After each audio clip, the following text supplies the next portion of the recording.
stop the smoking 15 cigarettes a day.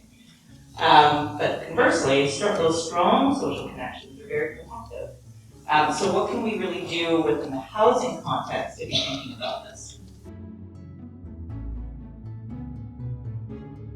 Myself, as an urbanist and as a community planner, I certainly know that social connectedness makes all the difference when we come to trying to create places in cities where we're inviting people from all over the world to come. So we need to make real moves as we are moving to address the housing affordability crisis in order to address the loneliness crisis, the social disconnectedness crisis.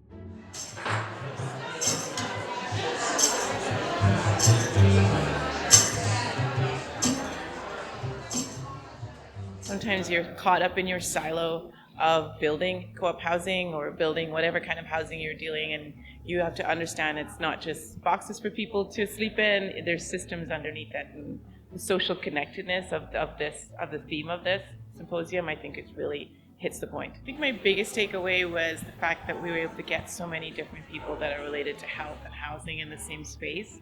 And there's so many different perspectives that are from data to government to nonprofit to co-op housing to market rental, and I think I haven't seen that anywhere before. And we're all on the same page, and this is really exciting work. We live in an individualistic and capitalist society, so that is true. And that has a whole lot of repercussions across health, housing, and well-being. Housing is so precarious. It is precarious for the tenants, and we hear that all the time.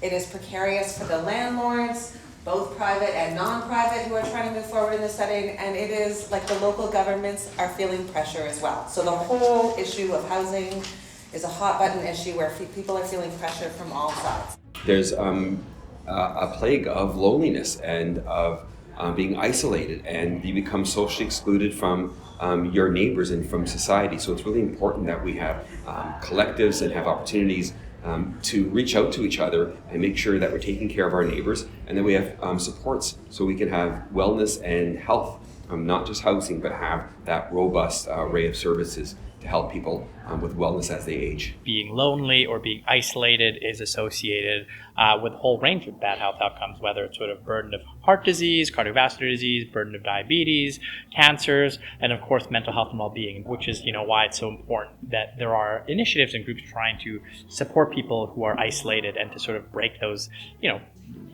those islands of loneliness and isolation. Now we're in a crisis. Now your choices are so limited for solutions because you're just trying to put out fires rather than look at the solutions that are going to work long-term for the most people.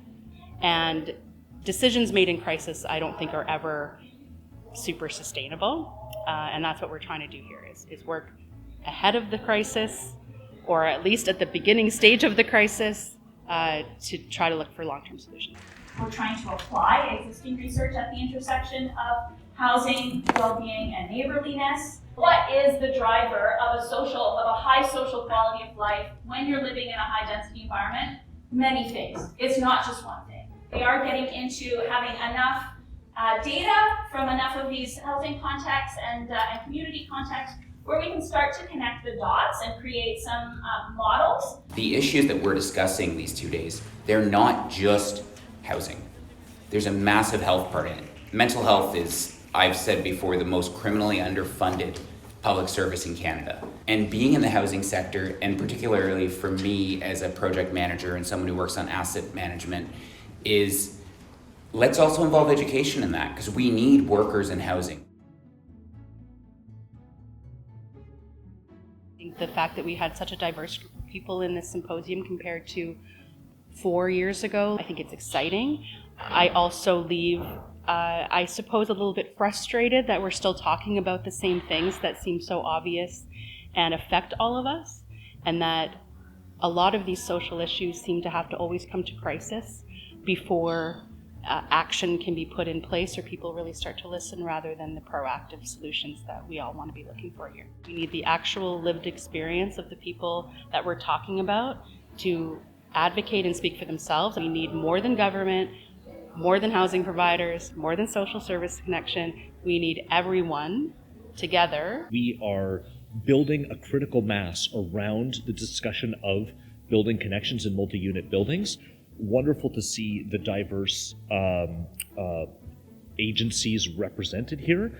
And another takeaway is just how much more work we have to do to normalize and embed this conversation in our day-to-day decision making and the work that we do. I think we need to be advocating to levels of government.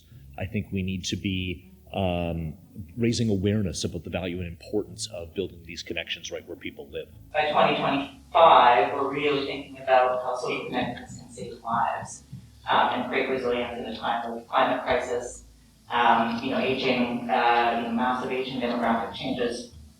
So we're really seeing that in a polycrisis, we really, really need to think about multi-solving. So what are the ways that we can get 5 outcomes with 1 intervention?